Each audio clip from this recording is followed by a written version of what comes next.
à toutes et à tous. Aujourd'hui, nous entamons un nouvel épisode pour notre création d'une BD de A à Z, c'est-à-dire de la conception scénaristique jusqu'à l'impression chez un imprimeur. Je vous invite, si vous arrivez sur cette vidéo et vous n'avez pas vu les précédentes, d'aller sur la playlist, ici, sur ma page. Et au niveau de cette playlist, vous avez ici création d'une BD de A à Z.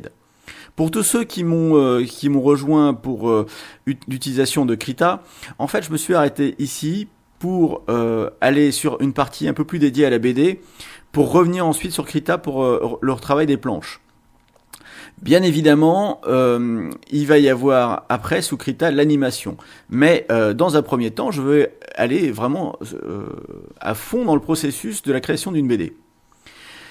Alors aujourd'hui, on va avoir besoin d'un outil, d'un outil pour donc un nouveau logiciel que je vais introduire qui s'appelle le Storyboarder. Alors, il est téléchargeable gratuitement. Il vous demande, lorsque vous téléchargez, d'indiquer votre email.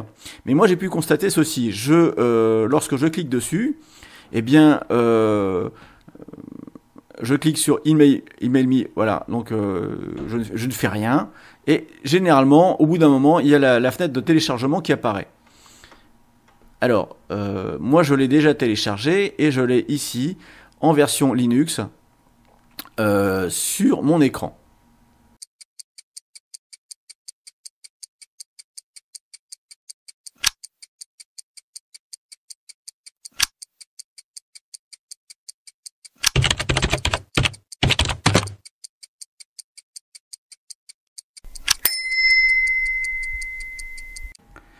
Lors du premier démarrage, on va pouvoir avoir cette fenêtre ici et on nous propose, bien sûr, on a la version là-haut, et on nous propose de créer un nouveau storyboard. Ce que je vais faire, ou d'en ouvrir un ancien. Je vais créer un nouveau.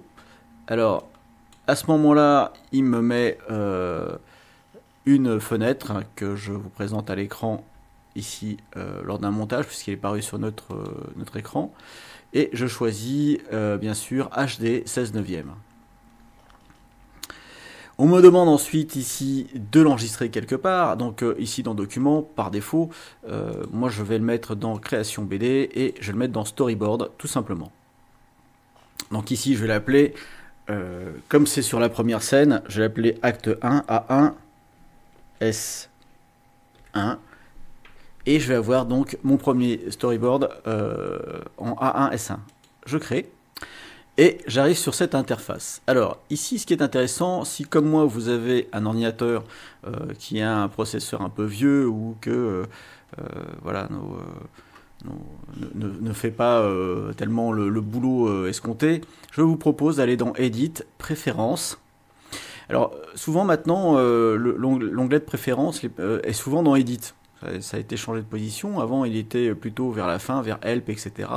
Ou dans File. Bon, maintenant, j'ai l'impression que tout le monde se donne la main et on retrouve un petit peu ces petits, quel que soit le logiciel. Donc, dans Préférences, ici, vous voyez que la traduction, elle est... bon, voilà, quoi. Je vous propose la chose suivante. Tooltips, en fait, ça nous permet de voir, lorsqu'on laisse la souris sur quelque chose, un petit peu comment utiliser les raccourcis et à quoi ça sert. Donc ça, je vous propose de le garder. La sauvegarde automatique du projet, gardez-les. Les diagnostics, voilà. Bon. Alors ici, moi, comme j'ai des grosses lenteurs, je vais mettre ça au maximum ici. Quel est le délai avant qu'il décrète que ça plante? Bah voilà. Donc ici, voir les diagnostics, si jamais il y a un plantage, pourquoi? Bon, bah je le laisse. Ensuite, les notifications, ça je vais pas y toucher aux notifications. Les sons, j'ai tout désactivé, parce que quand on dessine, sinon ça nous fait des ping, ping, ping, enfin bon, c'est un petit peu, voilà. Et comme j'ai un ordinateur avec une carte vidéo qui a été achetée lorsque je fonctionnais il y a de cela une dizaine d'années, donc c'est une configuration avec Windows, la carte vidéo n'est pas reconnue pour la 3D sur Linux. Et donc, en fait, je désactive ici parce que sinon, il va chercher le moteur de rendu qui n'existe pas, ça va ramer à fond. Donc, autant enlever ce module-là. L'interface est composée de plusieurs zones. Je vais commencer par la toute première en haut à gauche ici, qui me donne le taux d'utilisation, donc l'image par seconde, le taux d'utilisation ici de l'ordinateur. Voilà, donc ici il nous donne des indications. Donc ici on est à 26 images par seconde, etc., etc. On va voir ici ensuite des crayons. Alors si je laisse ma souris dessus, il va nous indiquer ce que c'est. Hein. Vous voyez qu'on peut l'activer avec la touche 1. Ici, la touche 2, etc. Donc on va voir gomme, crayon, etc. Nous est proposé ici donc la couleur que l'on peut changer en cliquant dessus en choisissant une palette. Donc ici, on peut affecter des couleurs différentes. Voilà, et ici on a des couleurs par défaut, tout simplement. Alors par exemple ici, cette couleur-là, si moi je veux du rouge, je vais pas forcément avoir... voilà, je laisse un peu ma souris dessus et je vais chercher ici le rouge. Je vais pas forcément avoir le côté instantané du premier bouton. Là, le premier bouton, je clique dessus, clac, je choisis. Et ici, je suis bien obligé de maintenir un petit moment enfoncé, clac, j'enfonce, et là j'ai la palette qui apparaît. Donc par exemple ici j'aurais pu prendre noir, hop, je vais prendre du noir, et j'ai ici avoir 3 couleurs à ma disposition, les couleurs qui sont interchangeables. Alors ici donc on va voir tout en haut différentes pointes, et on va pouvoir dessiner un petit peu ce que l'on souhaite avec ces pointes. Donc on va voir des couleurs qui sont affectées par crayon. Ici, voilà, toc. Donc si je prends un noir ici, je vais pouvoir dessiner en noir, et ainsi de suite, pour revenir au bleu. Voilà. Donc en fait, c'est pas le mieux, hein, pour dessiner, c'est mieux d'utiliser Krita, bien sûr. Mais vous avez ici de quoi, par exemple, arranger un petit peu le storyboarding en faisant des images, tout simplement, hein, comme ça, par exemple, dessiner un immeuble. On dessine un immeuble et puis on va se retrouver avec notre petit bonhomme ici, clac, qui regarde par ici, voilà, par exemple. Si on a voilà, on a nos flèches, les mouvements, on peut les dessiner comme ça avec une flèche pour storyboarder.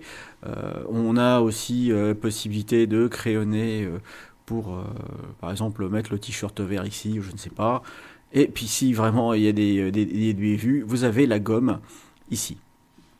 Alors, il est possible de mettre à la trappe notre dessin, hop, voilà, avec cette icône. Et on va pouvoir aussi bouger. Alors je vais reprendre ici un stylo. Hop. Je vais faire ici le semblant d'une tête.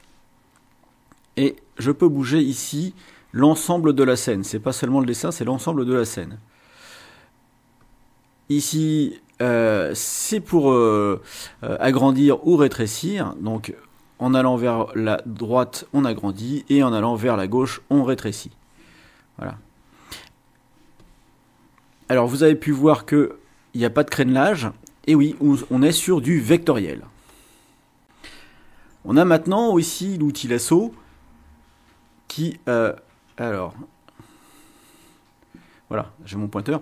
L'outil lasso qui permet de découper ici une zone. Alors vous voyez, ici il y a une zone qu'on définit en tournant. Là encore, ça ressemble un petit peu à une sélection main libre dans Blender.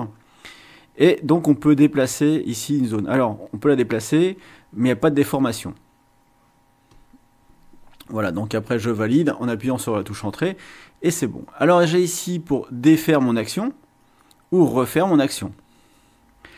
Les trois icônes suivantes permettent de mettre soit une grille ici, je ne sais pas si elle est bien visible, mais si vous installez le produit vous le verrez, soit de mettre une croix centrale plus la grille, c'est additif, ici, donc c'est 3 superpositions, et ici la règle des tiers, avec la grille, et avec le centre. Donc après, si vous avez besoin pour une composition, par exemple ici, de faire mettre l'individu avec ses yeux ici sur un point fort, par exemple là, s'il regarde vers la gauche, eh bien je vais pouvoir utiliser cette méthode pour la composition. Il nous reste ici l'option caption. Alors cette option caption, ça veut dire on va voir, on ne peut pas voir le texte. Pour ça, il va falloir que j'aille sur la fenêtre qui est juste ici. Et pour ça, on va aller sur Show Shot. On va cocher. Et dialogue. Ici, si j'écris coucou. Voilà. Et je clique sur action. Vous voyez que coucou s'affiche tout de suite puisque c'est dans dialogue. Si je décoche en haut à droite, ici, cette option, eh bien, coucou disparaît. Donc ça permet de faire apparaître ou ne pas faire apparaître le dialogue inscrit ici, sur cette case. Sur la dernière ici, c'est pour lancer directement dans Photoshop ou le logiciel par défaut qui ouvre le format d'image. Alors moi, si je clique ici sous Linux, ça va me l'ouvrir dans le logiciel de visionnage d'images. Voilà, ici, j'ai New. Et donc, on voit ici, bon, à ma foi, c'est en noir, hein, ça marche pas très bien. Voilà, mais ça vous le permet de l'ouvrir. Si vous voulez le modifier sous Windows pour aller dans GIMP, pour ça, il faut aller dans Edit, Préférences. Et ici, vous avez dans les préférences, en tout début, vous avez par défaut, External, PDF Editor. Donc par défaut, voilà, il prend par défaut ce que vous avez dans le système. Sinon, eh bien, ça permet de l'ouvrir directement, c'est PSD, directement dans GIMP avec ça. Alors, on peut également bien sûr cliquer dessus et puis lui mettre directement le chemin. Alors j'ai essayé honnêtement, j'utilise un Flatpak sous Linux pour l'ouverture de Krita. Et le Flatpak en fait pose problème, il me génère un tas d'erreurs. Donc ça ne fonctionne pas directement, alors que Krita fonctionne correctement. Alors donc dans cette fenêtre ici sur notre droite, je vais revenir plus longuement après, on va avoir ici la durée par image. Donc ici on peut le mettre en millisecondes ou en nombre d'images par seconde, en frame. Alors comme on va faire ici du statique, ça importe peu. Ça va importer seulement si vous faites au niveau, ici on passe en timeline avec ici une durée d'image qui va faire X images ou X secondes. Quand on va faire de l'animation, mais encore c'est pas un logiciel pour faire de l'animation mais du storyboarding. Ou alors ici une image fixe. Il ne faut pas oublier aussi de l'enregistrer de temps en temps. Voilà. Hop, voilà. On est bien ici. On a enregistré. Alors maintenant dans Action. Voilà, c'est un peu long. Voilà, ici maintenant dans Action, si je sélectionne les actions, alors si je me mets dans Dialogue et Action, alors dans les actions, vous voyez, une fois que ça s'est déplié, on a différentes choses. On a le coucou, donc Action ici, je ne sais pas, je peux mettre regarde. Donc il regarde, par exemple. Les notes, ici par exemple, les notes, on peut marquer si c'est pour un film ou une vidéo, placer le projecteur, attendre machin, etc. On peut aussi enregistrer ici un bout d'audio, ainsi de suite. Donc si je continue de déplier vers le bas, on peut créer donc différentes actions. Donc ici par exemple ici on a le nombre d'images par seconde et là on peut écraser donc hop, merge down. Donc là il me dit aussi un truc intéressant, c'est-à-dire qu'il me dit qu'il est partagé dans un autre logiciel. Alors ce qui me pose un peu souci parce que je l'ai déjà fermé ailleurs, donc je vois pas trop comment, enfin bon là c'est peut-être un bug. Voilà. Alors, et ici, on a Show in Folder. Alors, Show in Folder, en fait, on va voir l'image, ici, le PNG, directement dans une autre image. Donc on l'a en PNG, on l'a en JPG, et si ce PNG, je l'ouvre maintenant avec, je sais pas moi, un autre logiciel, comme par exemple, tout simplement Krita. Donc voilà, c'est ouvert dans Krita ici. Alors on voit que la définition, elle est vraiment pas terrible du tout. C'est vraiment pixelisé, mais là encore, c'est du storyboarding. Par contre, on aura peut-être une meilleure image si... allez, je ferme ici, je ferme ici. Si je fais... Donc j'ai sauvegardé ici, mais si je fais une export... si j'exporte l'image, donc je peux l'exporter en GIF, ou je peux exporter la scène comme une image. Alors j'ai effacé son contenu, et je poursuis donc la présentation. Donc ici, pour rajouter, on a ici des images, on peut en rajouter d'autres. Donc ici, la première image s'appelle shot A1, et si je veux une deuxième image, je vais l'appeler shot A2. Mais pour l'instant, je vais me contenter ici d'aller créer une image autre qu'en la dessinant. On peut la dessiner, mais si on veut créer une image autre qu'en la dessinant, on peut utiliser ici Screenshot OpenShot Generator. Donc je clique dessus. Voilà, donc une nouvelle fenêtre s'est ouverte. Alors, petite précision ici. J'ai une carte qui n'est pas supportée par Linux, peut-être que j'en ai déjà parlé au préalable, au niveau du calcul 3D. Donc, ça va être un petit peu longuet. Je vous prie de m'en excuser pour cela. Alors ici, dans cette fenêtre, on va avoir des commandes de caméra, ici en bas. Donc les réglages, la hauteur à laquelle s'oppose la caméra, 1 mètre, 1m80, ça c'est là ici elle est posée à 1 mètre, on l'avance, la recule, on la retourne, enfin on fait le pan, le tilt, etc. Donc gauche, voilà. On a ici des guides comme on avait précédemment avec la règle des tiers, on peut l'activer ou pas si on veut placer notre scène selon la règle des tiers. Et ici il y a un bouton, je ne sais pas quoi il correspond, c'est peut-être la ligne de... Ah oui, c'est la ligne de vue. C'est-à-dire que la ligne de vue, ici, on est... ce sont des lignes de vue, donc les personnages, si on doit placer les têtes, il faudrait qu'elles soient dans le coin. Ça doit correspondre à ça. Ici, on a la caméra qui est affectée, le numéro de caméra. Pour l'instant, j'en ai qu'une. Ici, je vais avoir une scénette dans laquelle je vais pouvoir sélectionner ma caméra et lui changer ses paramètres. De même que ici, en fait. Hein. Donc ici, je suis sur le shot A, donc celui qui était juste là derrière, hein, la première image, ici. Et sur ce shot A, on a, vous voyez ici, ça lag un peu au niveau de l'écran. Sur ce shot A, on a donc, ici le dialogue c'est coucou et l'action c'est regarde. Bon, là j'ai mis ça comme ça, mais on pourrait mettre autre chose. L'action ça pourrait être cours vers la porte ou je ne sais quoi. Alors, on peut ajouter des choses dans cette scène. Alors, pour ça, il y a cette scène ici où on place nos objets, mais je peux cliquer sur ce petit carré, ce qui va intervertir la zone de 3D avec ma zone ici où je place mes objets. Donc là, j'ai une caméra. Je peux y mettre des objets, de la lumière, des personnages, des volumes, des images. Je vais vous présenter les objets et les personnages. J'irai pas plus loin, sinon mon ordinateur, pendant que j'enregistre, va tout simplement s'effondrer. Alors, on peut rajouter d'autres caméras, bien sûr. Alors, objet. Je rajoute un objet, ici, et là, il me met box, sur la liste des objets. Alors, la caméra, petite précision, je peux la verrouiller de façon à ce qu'on ne la bouge plus. Donc, je reviens ici sur box, et dans box, je vais avoir ici des propriétés qui me permettent de mettre sa position.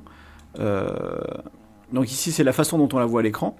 Donc sa position, la taille, etc. et sa couleur une fois dessinée. C'est-à-dire que si je sélectionne la caméra, ici, elle va être en noir. La couleur ici, noir. D'accord ?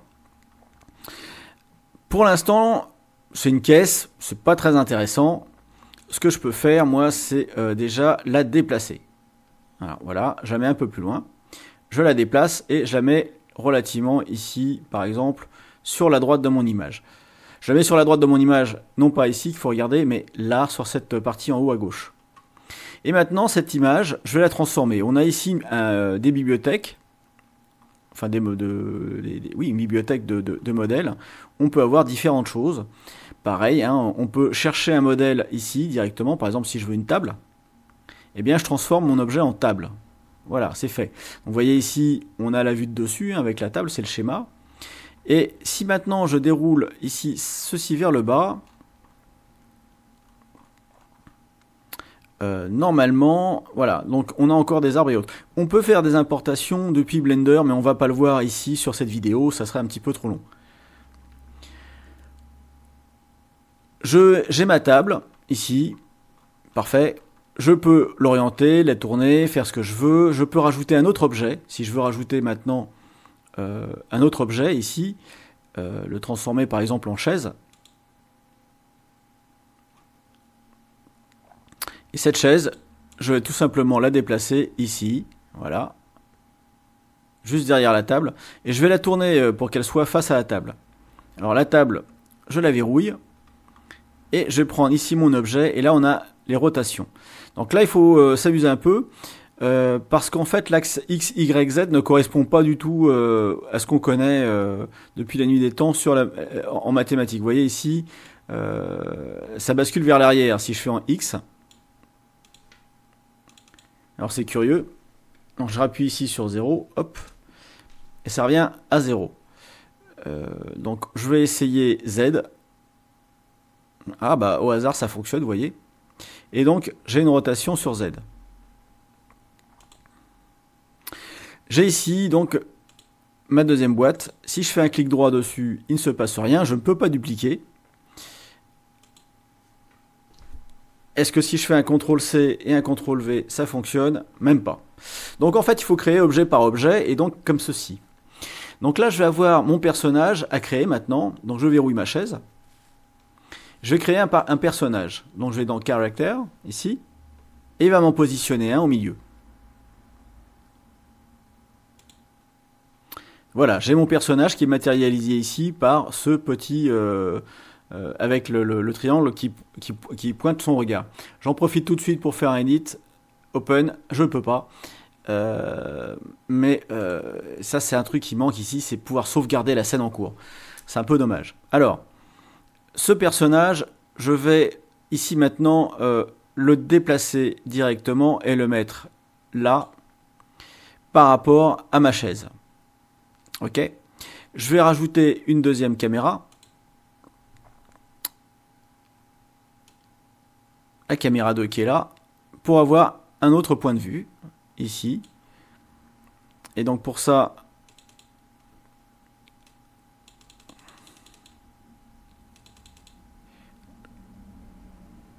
hop, alors, on va changer les paramètres. Je peux descendre ici.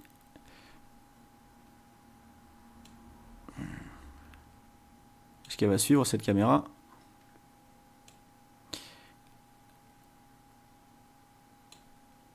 Alors vous voyez ici elle s'est placée comme il se doit, mais... Alors je vais changer de point de vue ici, peut-être que ça va aider.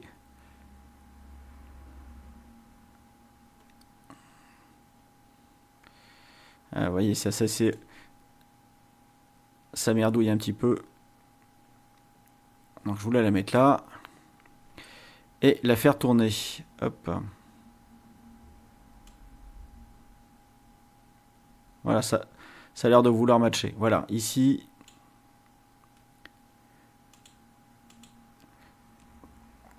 Je vais me mettre, voilà. Ici, c'est... Alors, on change un peu les paramètres de caméra. Hop.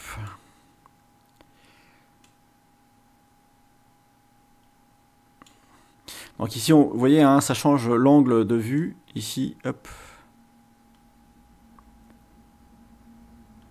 On voit en angle large.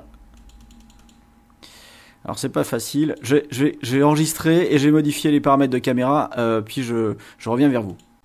Donc voilà, j'ai fait ma modification de caméra. Donc on joue ici sur les angles. Ici, vous voyez par exemple, on peut mettre un petit peu des angles un petit peu à la BD, hein, un petit peu comme on veut.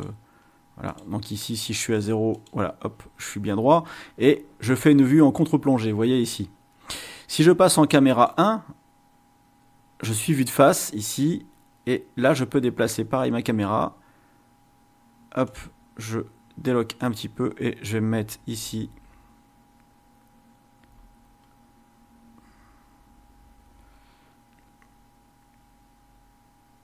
Ok. Par exemple, et je vais monter ici. Comme ceci. Bon, je vais pas le monter, je vais vous dire pourquoi. Je vais me remettre un petit peu à cette hauteur-là. Je vais vous dire pourquoi. Parce qu'on va modifier un petit peu le personnage. Parce que là, il est un peu statique, ce personnage. Et donc, je vais aller dans Adulte, ici. Et sur Adulte, je vais avoir plein de propriétés. Alors, déjà, cette couleur, c'est toujours comme tout à l'heure, hein, c'est la couleur du tracé. On peut, par exemple, en lui prenant ici... Alors... Voilà.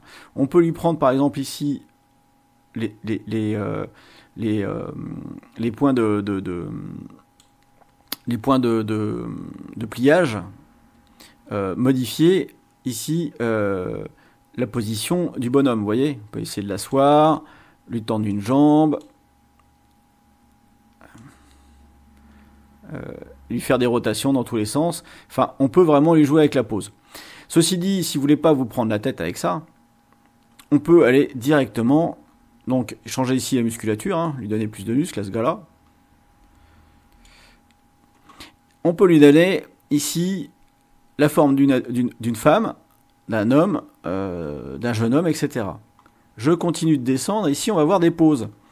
Par exemple, moi je voudrais bien l'asseoir, donc pour ça je fais défiler ici, et on va chercher le gars qui est soit assis, soit en train de s'asseoir. Voilà, ici, il est assis, par exemple. Là, il conduit, driving. On peut chercher directement ici dans les scènes, hein, par exemple.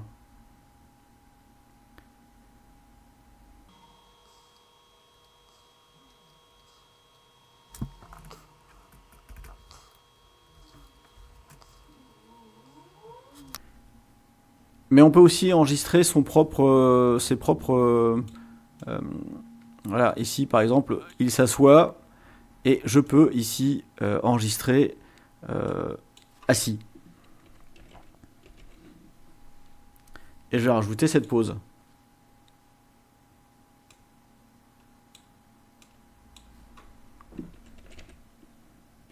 Alors il m'ouvre une fenêtre à côté, et j'ai...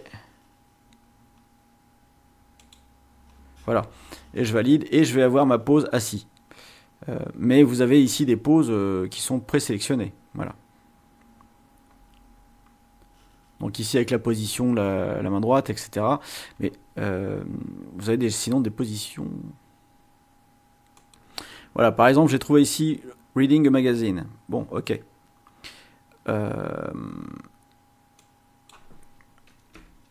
Ici, si j'efface ici ma recherche au niveau des mains, je vais pouvoir lui fermer par exemple le mettre en mode point. Ici, voilà. Il ferme un point et il regarde sa main, comme ça il a la main tendue. Donc, on va juste regarder. Oups. Alors, ça c'est. Il manque un ascenseur sur le côté, je trouve. Hop. Donc là, il faut sélectionner la main, donc left hand. Et sinon, on a les deux mains et la main droite. Donc ici, la main droite, par exemple, je peux lui dire de pointer un doigt.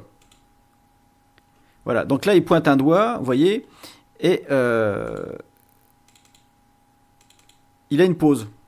Bon, je ne vais pas aller plus loin au niveau de la pause. On peut lui rajouter des objets. Alors, ça, il faut que j'aille plus loin. Ici, par exemple, je peux lui mettre une paire de lunettes. Alors je vois pas trop l'intérêt hein, ici de lui mettre une paire de lunettes, des cheveux, par exemple.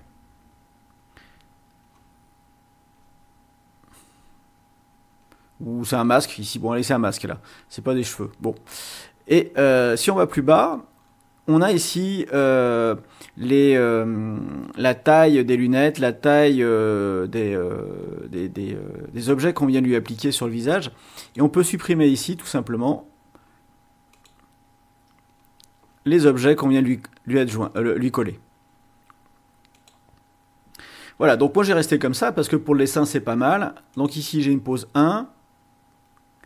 Et là j'ai une pose 2. Alors ici par exemple, en pose 2, je dirais qu'il me faudrait un personnage ici. Donc j'ai rajouté un autre personnage.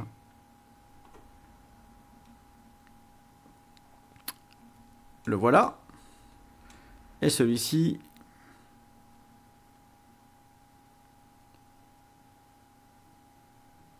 je vais juste le mettre là. Et on va en faire...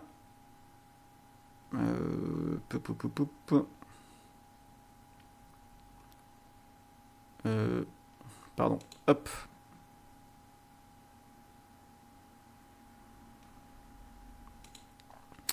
Je vais juste le réorienter et puis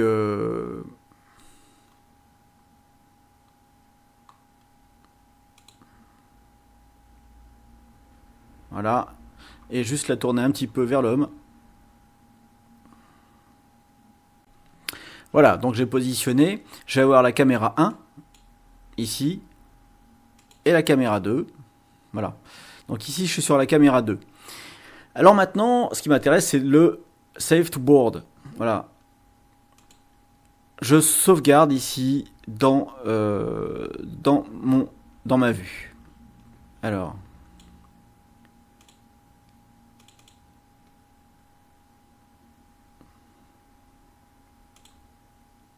Normalement, il me le met.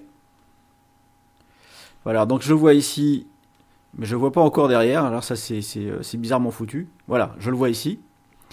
J'en profite pour le sauvegarder.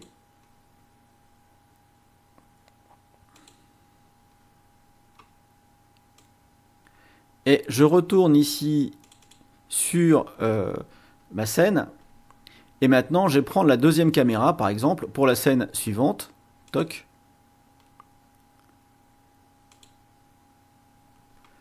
Et là, je fais, non pas Save to Board, parce que je suis sur l'image, la première image, mais As a New Board. Donc, en cliquant ici, normalement, je dis bien normalement, ça va me générer ici une nouvelle image. Voilà.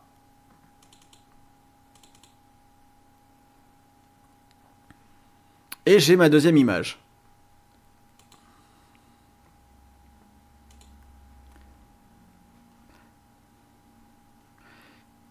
Il ne me reste plus qu'à regarder la première scène, deuxième scène, ici, avec la personne qui parle. Alors j'aurais pu lui orienter différemment le crâne dans l'objet, dans la scène 3D, etc. Ça, c'est pas un problème.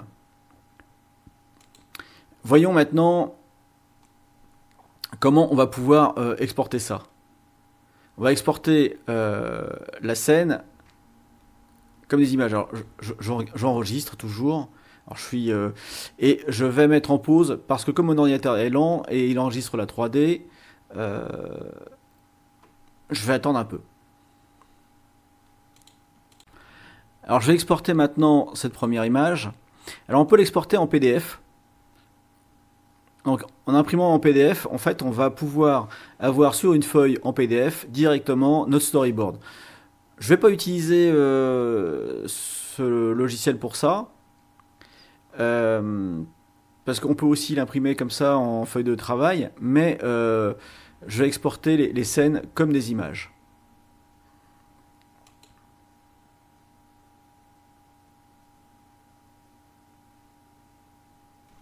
Donc ici il m'avertit que ça va être exporté comme des images. Il m'a donné ici, voilà, mes deux images en PNG, la première et la deuxième. J'ai le début de mon storyboard. Voilà comment on va pouvoir storyboarder. Alors, évidemment, une fois que c'est fait, j'enregistre encore un coup et je vais l'ouvrir directement avec mon gestionnaire de fichiers, ici. J'ai images. Alors ça, là-dedans, je ne suis pas sûr que ça soit les images. C'est les images de travail ou de sauvegarde peut-être du projet. Mais il faut que j'aille dans Export. Non pas dans Images, dans Export, il faut voir ça. Et là-dedans, je vais avoir donc mes deux images. Donc je vais pouvoir l'ouvrir ici avec mon logiciel préféré, à savoir Krita.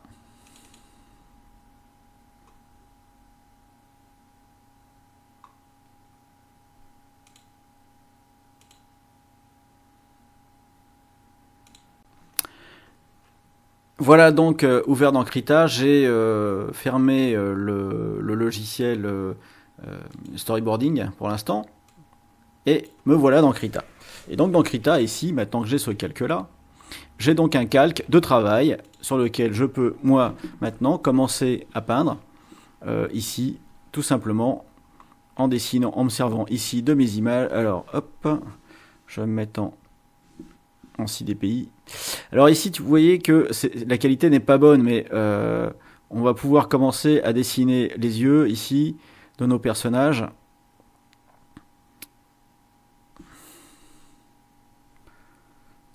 Et commencer un petit peu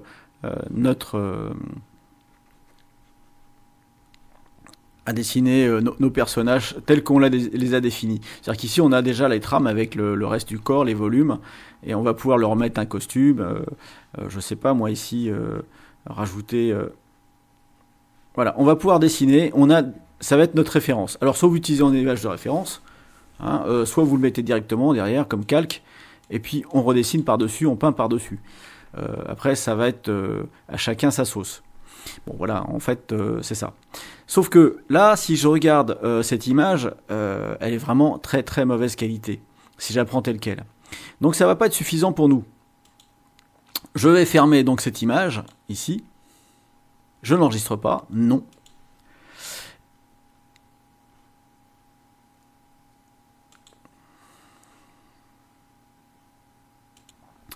Et je vais donc créer une nouvelle image, ici.